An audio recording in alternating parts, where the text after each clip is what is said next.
So we want to tell you a very brief story about how you fit into all of this, and then we want to talk to you specifically about what you want to talk to us about.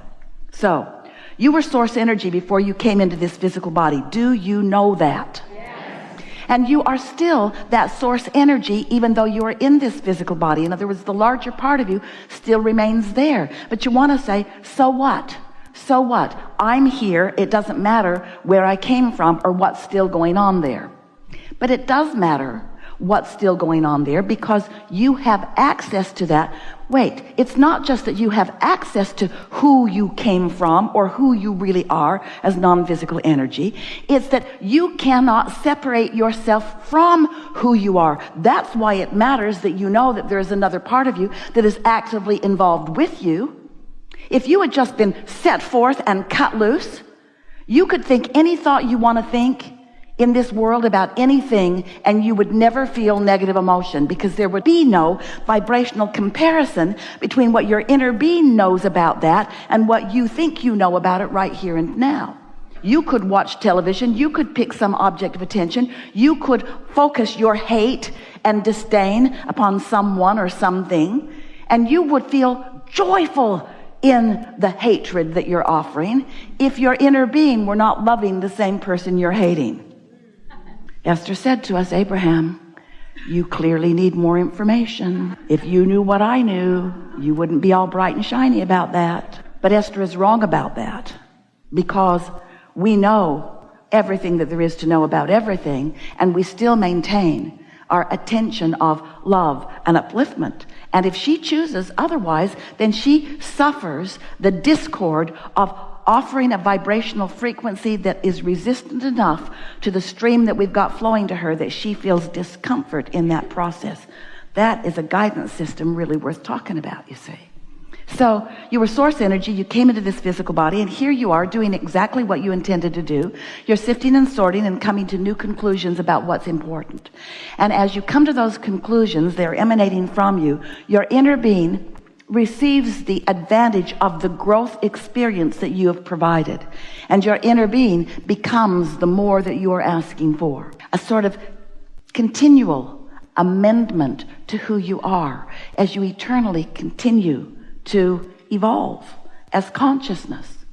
So your inner being becomes it. And this becoming is so important. We want so much for you to understand it, to accept it, and to think about it, that we've begun talking about this vibrational reality that is the result of all of that. A vibrational reality that is the precursor to the manifested reality that you all are so much more excited about.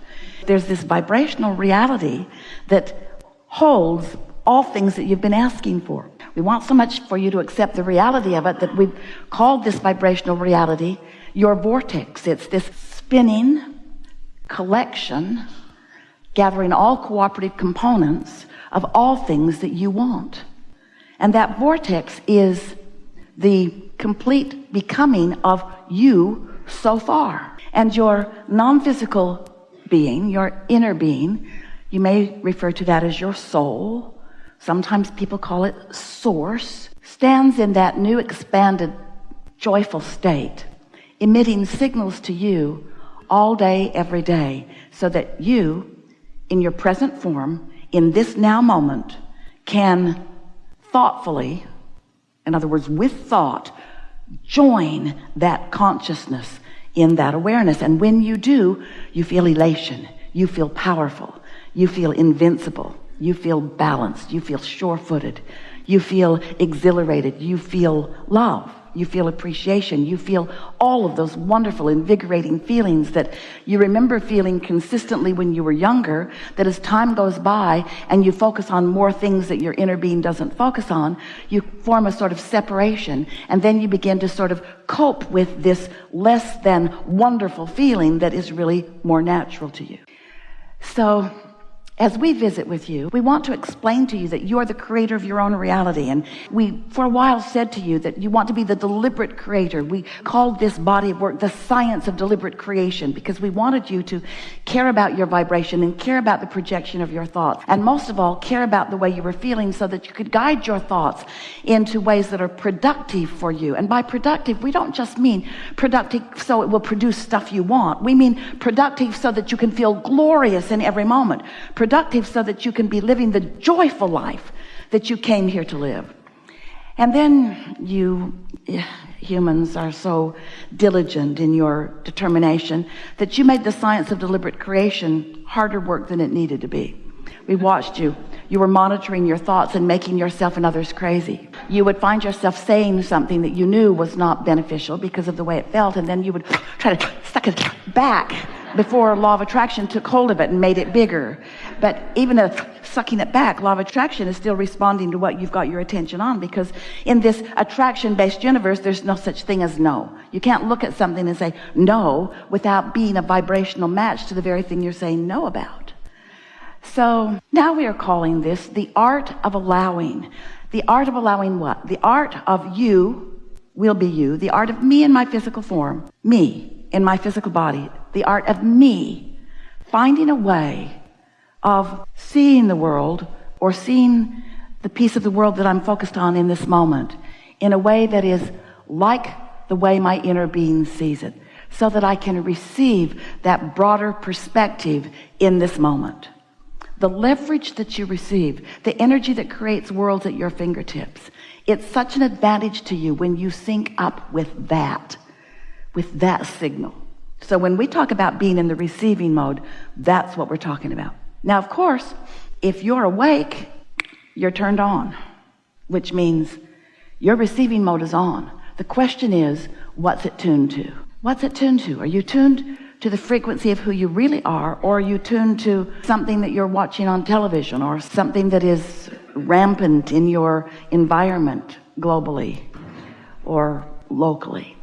So once you remember the premise of who you are, once you remember that there are two aspects of you that are pulsing at all times, and that the relationship between those two aspects is so important to you because your emotional balance is at stake, that because you are such a lover, unless you are finding things to love, you feel off. And that's confusing to so many humans, because as you scour the world, you've come to weigh the pros and the cons and the pluses and the minuses.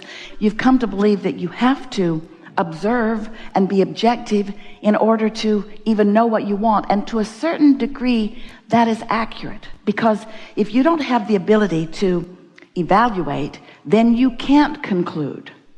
That's really what step one is. Ask. And asking comes from that evaluation. But once you have seen, and once you've come to a conclusion of what you prefer, then if you could use all of the attention-gathering self-discipline that you could find to focus in the direction of what feels good to you, what you would begin to notice is that you've asked, and it has been answered, it has been given, it's already gathered and collected in your vibrational reality, in your vortex. But you've got to tune your receiver to what's there, not to what's out here, not to the problem that caused you to ask, but to the solution that you're looking for. And when you become more solution-oriented rather than problem, defensive, justified-oriented, then what begins to happen is you more consistently are in that vibrational frequency that equals your receiving mode, which means you in your human physical form and you in your non-physical evolving form are holding in that moment a vibrational equivalency. In other words, your frequencies match up, which means what your inner being knows that's being projected to you on your behalf, you can know too, because you're in the receiving mode.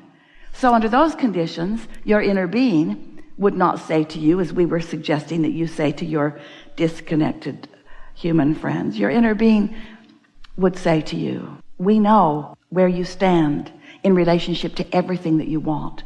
And we are broadcasting a continual stream that you can receive in the form of impulses, clear, pure thought, when you begin following the impulse of your bliss, when you begin following the impulse of your joy, when you begin following what feels best to you, and you don't second guess yourself, you don't judge yourself, you don't try to evaluate it to death. Instead, you just follow that feeling of bliss, and then you have the benefit of witnessing outcome after outcome after outcome after outcome. Then you are a deliberate creator. Now, there's one thing that we really want you to hear. We're going to say this briefly, and then we'll open it for discussion with you about whatever you want to talk about. This receiving mode is a subtle receiving. You have to tune yourself. You have to quiet your mind enough that there are not other things that are in the way. And we'll talk about that as we move forward today. Easy ways to do that.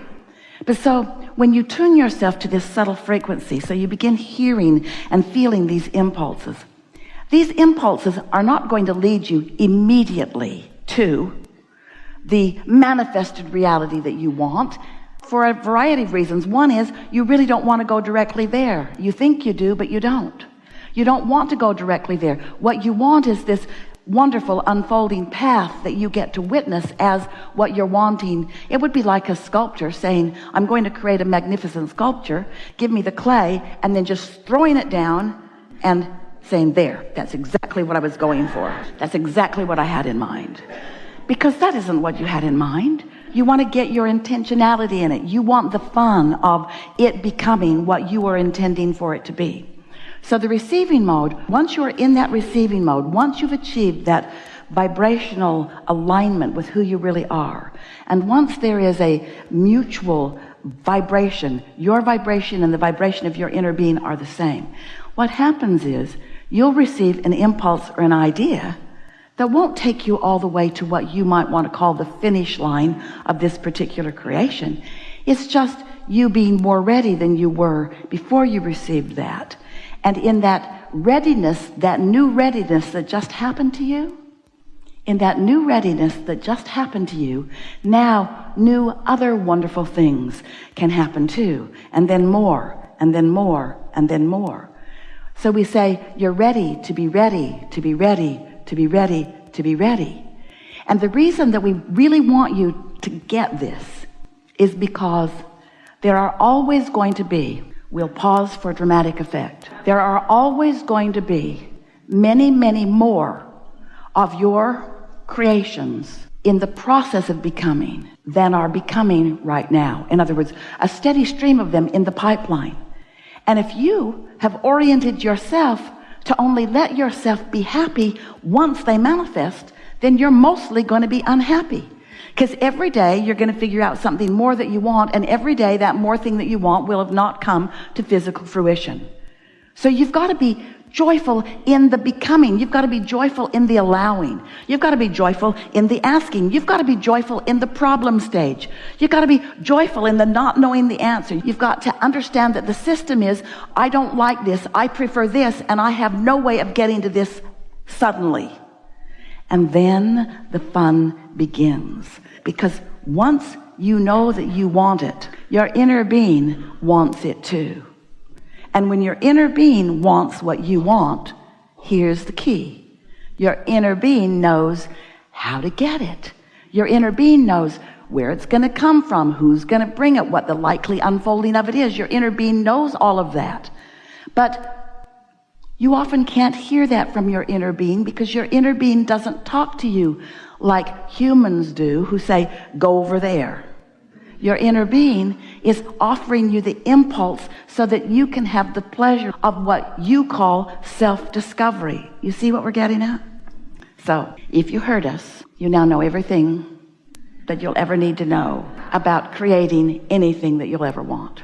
If you want it, it's underway. And your inner being knows the path of least resistance to lead you to it. Oh, path of least resistance? What's path of least resistance? That's the path that your inner being knows to help guide you around your hang-ups. Because the resistance that's on your path, you put there with your beliefs. But your inner being doesn't say, okay, we've got it. We know what you want. And you go clear your path, and then we'll show you the way. Because your inner being knows you're not going to clear your path. You're not going to change all your beliefs at once.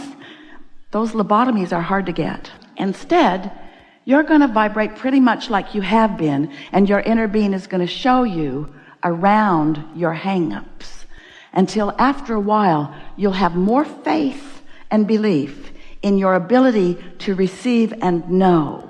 And as that trust becomes stronger, trust in yourself, trust in the process.